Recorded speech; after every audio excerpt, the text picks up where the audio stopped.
Meus irmãos, nós vamos abrir a palavra de Deus, conforme foi falado hoje pela manhã, um dos textos mais ricos de significado de toda a Bíblia. É o tema da carta aos Romanos, capítulo 1, versículos 16 e 17. Nós vamos pregar hoje sobre o poder da salvação na pregação do Evangelho. O Evangelho, o poder de Deus para a salvação. Romanos capítulo 1, versículos 16 e 17. E nós vamos ler todos juntos este texto. Romanos capítulo 1, versículos 16 e 17.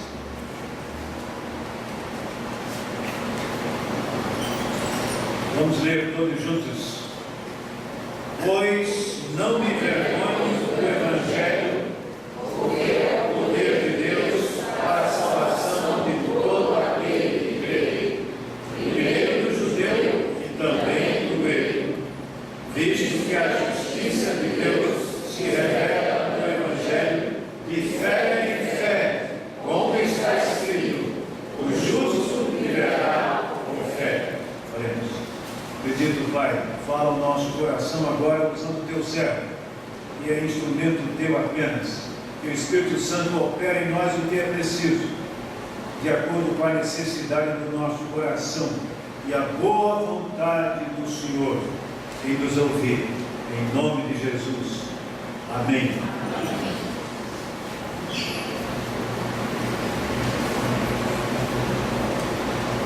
Meus amados irmãos, um percentual pequeno de brasileiros tem a coragem de declarar que é ateu. Estatisticamente é um percentual pequeno. A maior parte se diz religiosa, sendo que entre esses existem aqueles que são místicos, quer dizer, aceitam qualquer pensamento que vier em tom de religiosidade, e aqueles que seguem a Cristo biblicamente, que são muitos. Dizem estatisticamente que no Brasil nós temos cerca de 40 milhões de evangélicos.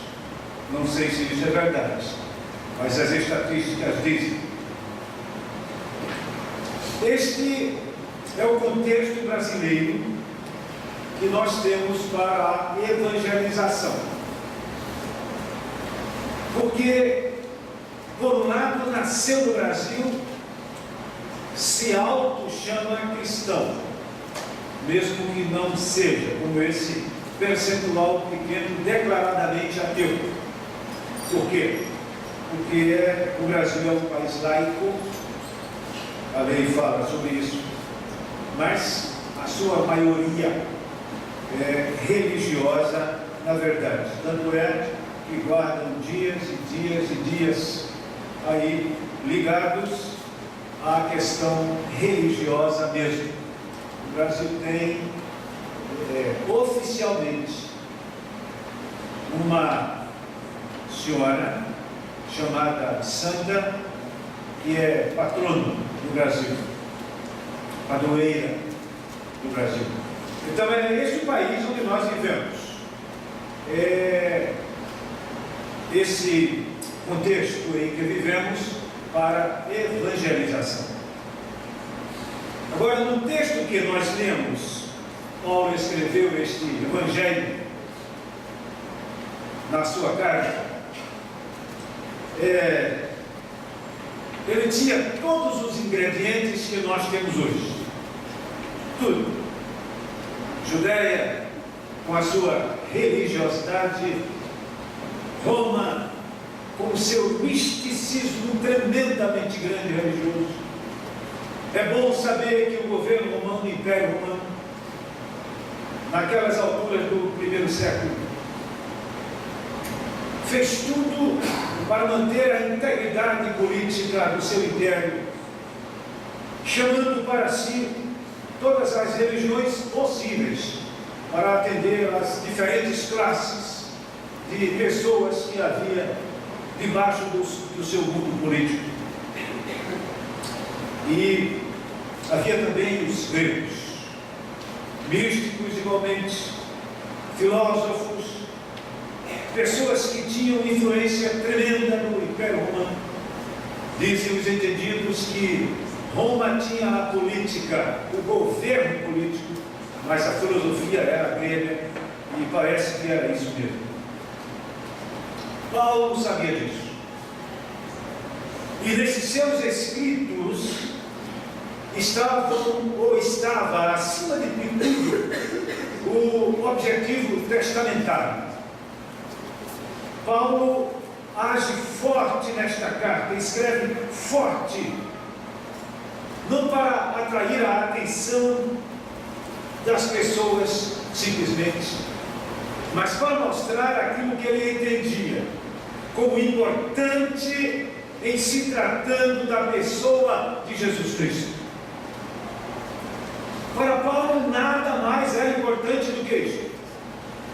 No início desta carta, ele diz: Paulo, servo de Jesus Cristo, chamado para ser apóstolo, separado para o Evangelho de Deus. Então Paulo vibrava com essa questão.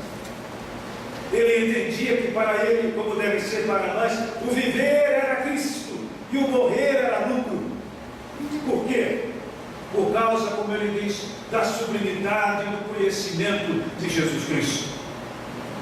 Ao escrever essa carta, Paulo tinha o objetivo testamentário: firmar na mente daqueles irmãos cada dia mais a confiança nesse ser Deus homem chamado Jesus Cristo. Escândalo para os judeus, loucura para os gentios, mas para nós que somos salvos, poder de Deus. Então foi nesse contexto que Paulo escreveu essa carta, para dar uma demonstração real do poder do Evangelho. Mas nessa elucidação aqui há uma pergunta que todos nós podemos fazer. Paulo diz: não me envergonho do Evangelho, porque é o poder de Deus para a salvação de todo aquele que crê. A grande pergunta é: poder de Deus para a salvação? Salvação de quê? Muitas pessoas não entendem disso quando nós falamos: eu estou salvo. Um cidadão há vários anos disse assim a mim: Zé Alves, eu não entendo essa rapidez da salvação de crente. O camarada faz tudo quanto não presta, depois coloca a Bíblia aqui e diz: eu estou salvo. Eu disse: é assim mesmo, exatamente assim, porque isso não depende de nós, nem é operado por nós, a priori não, é de Deus. Salvação de quê? Quando nós olhamos o verbo salvar, a palavra salvação aqui, soteria, na língua grega, nós vamos ver nos evangelhos as suas diversas aplicações. Por exemplo, salvar de doenças físicas, Evangelho de Mateus e Lucas. Salvar dos perigos da nossa alma, Atos 2:40. Das infecções do mal, da perdição eterna, da perdição que é provocada pelo pecado, salvação da ira de Deus, salvação escatológica no fim dos tempos. Aplica-se esse verbo a tudo isto. Mas, meus amados irmãos, Paulo resume aqui, dizendo que o Evangelho é o poder de Deus para a salvação de todo aquele que crê. que é que Paulo quer dizer com isso? Temos 3 lições que são preciosas para nós aqui, para entendermos bem esta questão. Primeiro, salvação aqui implica reconciliação com Deus, para não cair na perdição eterna. Paulo está dizendo isso aqui. Como é que nós vamos entender isso? Quando nós vamos a Gênesis 3,17, o Senhor Deus diz para Adão: maldita é a terra por tua causa. Aquela maldição proferida por Deus contra Adão e a sua descendência era, aliás, consequência da desobediência de Adão ao que Deus havia determinado, do fruto da ciência do bem e do mal. Você não deve comer, porque no dia que comer você vai morrer. Eu não sei qual era o conceito de morte que Adão tinha, mas certamente sabia o que Deus estava dizendo. O Senhor só falou isso porque de fato sabia que Adão estava entendendo o que ele estava dizendo. E aí, o apóstolo Paulo explica bem essa questão, capítulo 3, versículos 9 a 18, quando ele diz que todos os homens estão na condição de pecadores. Não há justo nenhum, diz o texto. Não há nenhum sequer. Versículo 18 diz: não há temor de Deus diante dos seus olhos. O que Paulo está dizendo com isso? Que os homens caíram através de Adão. No capítulo 5 desta carta, versículo 12, ele diz: assim como por um só homem entrou o pecado no mundo, e pelo pecado a morte, assim a morte passou a todos os homens, porque todos pecaram. Todos nós somos pecadores em Adão. Dr. Brigham, no seu livro Como Nascer de Novo, fala de um moço aqui, ele chama o nome de João, evangelizando esse moço e dizendo que ele era pecador. O moço disse: mas pecador por quê? Então ele explicou o que eu estou dizendo aqui. Todos somos pecadores em Adão. Deus declarou isso para nós, para Adão e toda a raça. Ele disse: mas o que é que eu tenho a ver com um homem que viveu aqui no mundo há 10.000 anos? O que é que eu tenho a ver para ser pecador que nem ele? O dominicano olhou para aquele rapaz e disse: você acha que peca ou não? Ele disse: ah, sim, é claro que eu peco, eu reconheço que peco. Ele disse: então você é pecador por causa de Adão. Nós não somos pecadores porque pecamos. Nós pecamos porque somos pecadores. Há dentro de nós uma natureza pecaminosa que nos impulsiona a fazer o que não presta, mesmo que nós entendamos que não devemos fazer. O apóstolo Paulo, capítulo 7 desta carta, diz: miserável homem que sou, quem me livrará do corpo desta morte? Porque o que é bom, as coisas boas que eu quero fazer, não faço, mas o que não presta, eu sempre faço. A Bíblia fala que salvação implica nessa reconciliação com Deus, para não cair na perdição eterna. E o problema é exatamente porque o homem nasce pecador. Jó 14,4 diz: quem do imundo tirará o puro? Ou, na nossa versão, quem da imundícia tirará o puro? E a resposta é: ninguém. Isaías 58:3 diz: desviam-se os ímpios desde a sua concepção.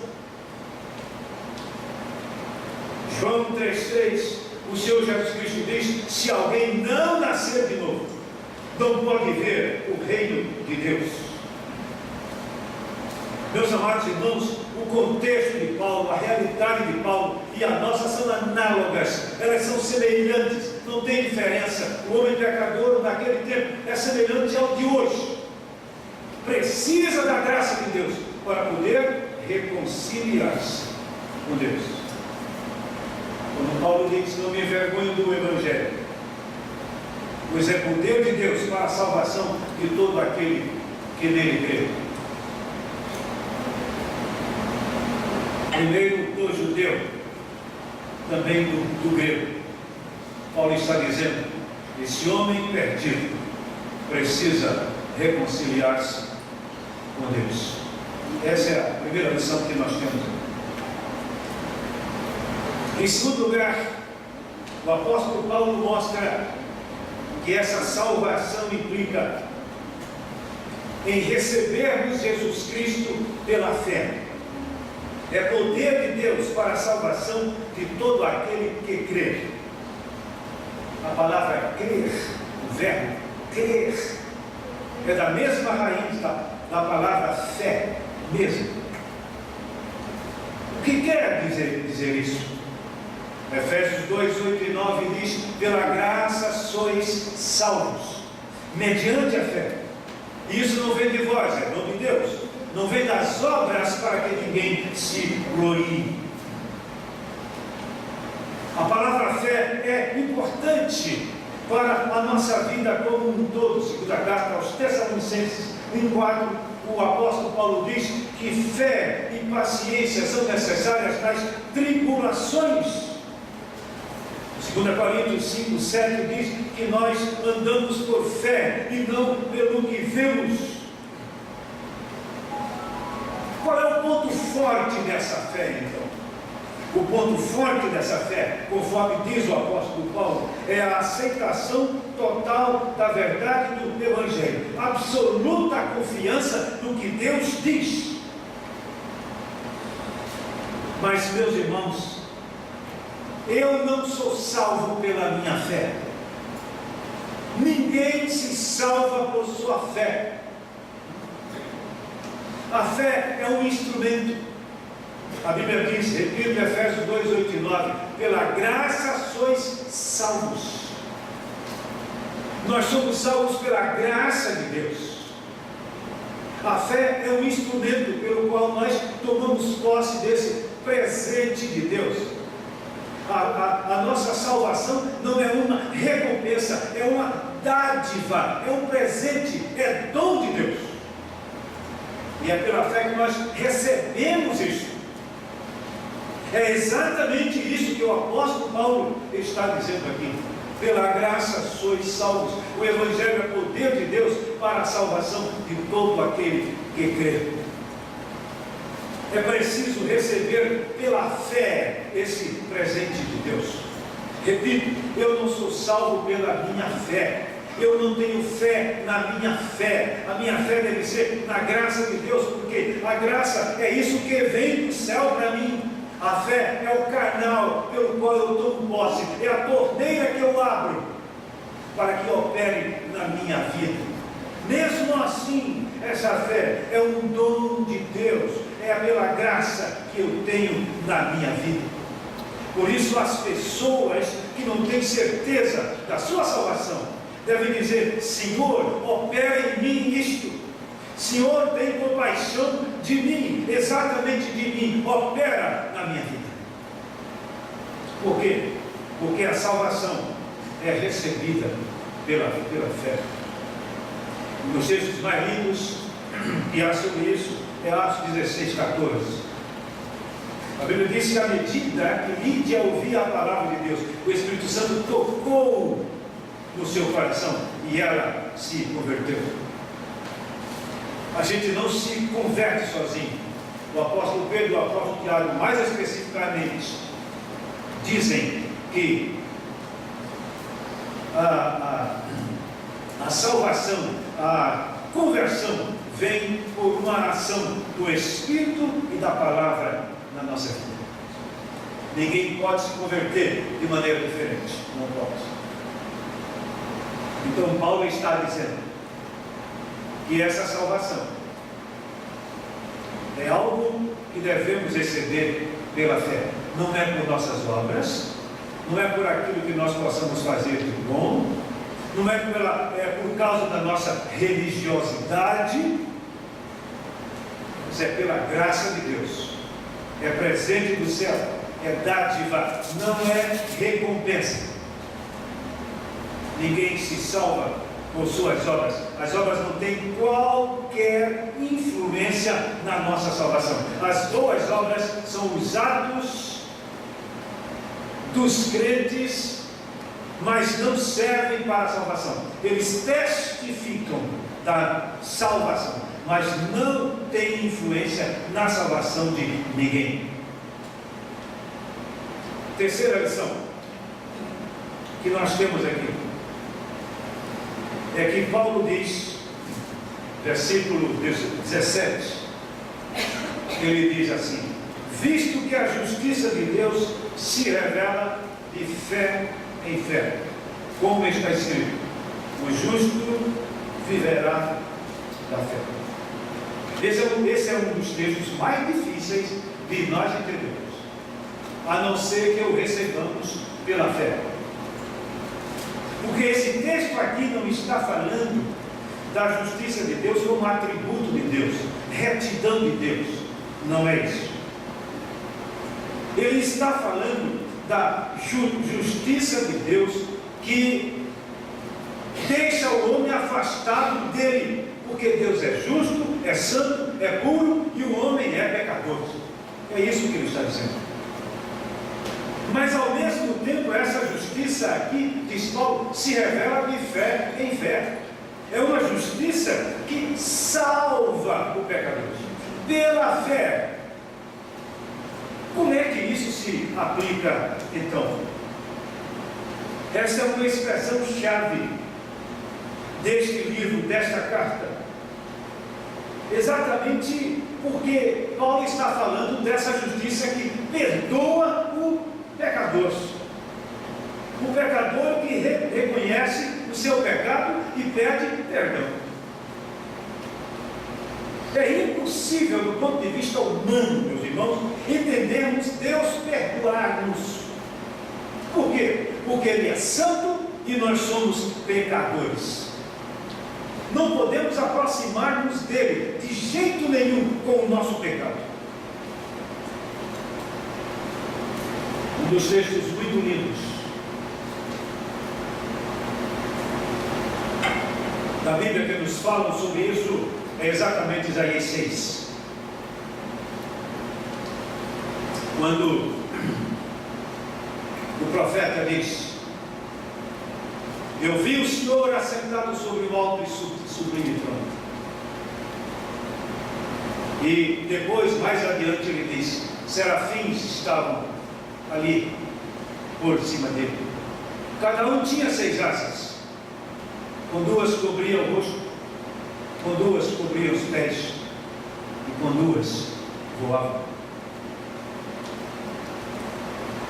Vejam só, serafins, uma classe especial de anjos dentro da hierarquia angelical. Os serafins são ministros. Serafins e querubins são ministros de Deus. Diz o texto que eles guardam ali a santidade de Deus no trono de Deus. Mas eles não ousavam olhar para Deus. Eles cobriam os seus rostos com suas mãos. Por quê? Por causa de uma frase muito importante que é: Santo, Santo, Santo é o Senhor dos exércitos. Toda a terra está cheia da sua glória. Louvado seja Deus. Exatamente por causa disso. Kadosh, Kadosh, Kadosh. Santo, Santo, Santo. A língua hebraica. Eles sabiam disso. e não ousavam olhar para o Senhor. A santidade de Deus é essa. Como é que eu, pecador, nós pecadores, podemos chegar diante de Deus? Não podemos, a não ser que Deus abra as portas. Mas se Deus abrir as portas para pecadores, Ele é injusto. Como é que Deus resolveu isso? Se eu fosse resolver isso sozinho, eu entraria em parafuso. Aliás, eu não iria poder resolver. Porque Deus é justo. Por um lado, Ele me expulsa, uma vez que Ele é santo, justo, eu sou pecador. Por outro lado, Ele me aceita, recebe. Como é que Deus pode fazer isso sem quebrar qualquer virtude dele? O apóstolo Paulo faz isso. Romanos 3 e 26. Ele diz: tendo em vista a manifestação da sua justiça no tempo presente, para ele mesmo ser justo e justificador daquele que tem fé em Jesus. Vamos dizer comigo? Fé em Jesus. Deus não teve qualquer problema, porque Ele pagou por nós, através do seu Filho. O pagamento foi feito por Jesus, para que pudéssemos chegar a Deus. Então, meus amados irmãos, o que é justificação? Paulo fala isso em Romanos 5, justificados, pois pela fé temos paz com Deus, por meio de nosso Senhor Jesus Cristo. Justiça de Deus aqui é a justificação que Ele opera em nós.